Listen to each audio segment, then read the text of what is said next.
अब अगला क्वेश्चन कह रहा है जेट विमानों का निम्न स्ट्रेटोस्फीयर में बहुत आसानी और सुचारू रूप से उड़ान भरना किस कारण से संभव होता है? पहला, निम्न स्ट्रेटोस्फीयर में बादल या जलवाष्प का अभाव होता है।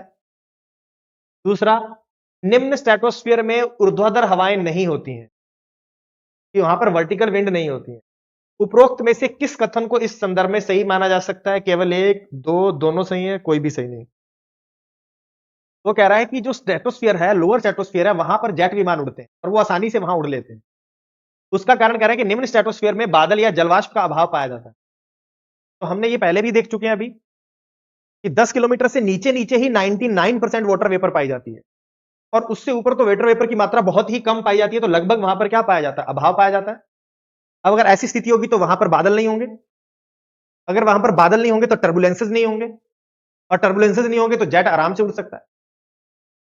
दूसरी बात, जैसे ही आप स्ट्रेटोस्फीयर में वहां जाएंगे तो वहां पर एयर की मात्रा भी तो कम है। जैसे जैसे आप अर्थ सरफेस से ऊपर जाओगे एयर थिन होती जाती है और अगर एयर थिन होगी तो एयर का फ्रिक्शन कम होगा। एयर का फ्रिक्शन कम होगा तो आराम से जेट उड़ सकता है वहां पर। तो यहां पर यह कह रहा है कि निम्न स्ट्रेटोस्फीयर में बादल या जलवाष्प का अभाव होता है, तो इसलिए वहां पर बादल नहीं बनेंगे तो टर्बुलेंसेस भी नहीं होंगे, तो जेट आराम से सेफली उड़ सकता है। दूसरा देखो, निम्न स्ट्रेटोस्फीयर में ऊर्ध्वाधर हवाएं नहीं पाई जाती। ऊर्ध्वाधर हवाओं का मतलब वहां पर कन्वेक्शन करंट्स नहीं पाई जाती, वर्टिकल विंड्स।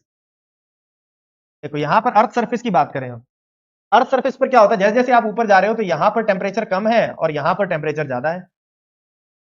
और जब यहां पर हवा क्या हुई, टेम्परेचर मान लो कि किसी कारणवश इस जगह पर बढ़ गया तो इसके संपर्क की जो हवा है वो भी गर्म हो जाती है और जब वो गर्म हो जाएगी तो वो कैसी होती है? वो हल्की होती है और इसके ऊपर की जो हवा है उसका टेम्परेचर कम है। मान लो कि अर्थ सरफेस है और अर्थ सरफेस के पास कोई जगह है वो जहां पर वो मान लो ब्लैक कलर की जगह है, वहां पर डार्क कलर है, तो वो सूर्य के प्रकाश को ज्यादा अवशोषित करेगी। अब उसने जब ज्यादा अवशोषित किया तो उस जगह का टेम्परेचर बढ़ गया।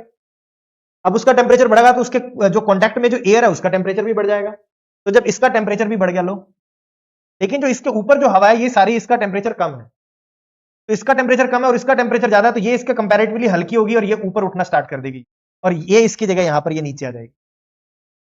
क्यों? क्योंकि अर्थ सरफेस का टेम्परेचर बढ़ा, उसने इस एयर को गर्म कर दिया, ये एयर हल्की हो गई, ऊपर की ठंडी हवा नीचे आ जाएगी, ये गर्म हवा ऊपर उठने लगेगी और इस तरह से कन्वेक्शन करंट स्टार्ट हो जाएगी। फिर ये भी गर्म हो जाएगी, ये ऊपर, तो इस तरह से एक कन्वेक्शन करंट स्टार्ट हो जाती है। लेकिन इसका रीजन क्या है कि यहां पर टेम्परेचर कम है, यहां पर टेम्परेचर ज्यादा है, ये हवा भारी है और यहां पर हवा गर्म हो गई तो वो कैसी हो जाती है? तो ये आपको जो ध्यान में रखना था। तो यहां पर देखो, निम्न स्ट्रेटोस्फीयर में बादल या जलवाष्प का अभाव होता है, निम्न स्ट्रेटोस्फीयर में ऊर्ध्वाधर हवाएं नहीं होती हैं, तो ये एक भी सही है और दो भी सही है, तो ऑप्शन होगा हमारा सी 1 एंड 2।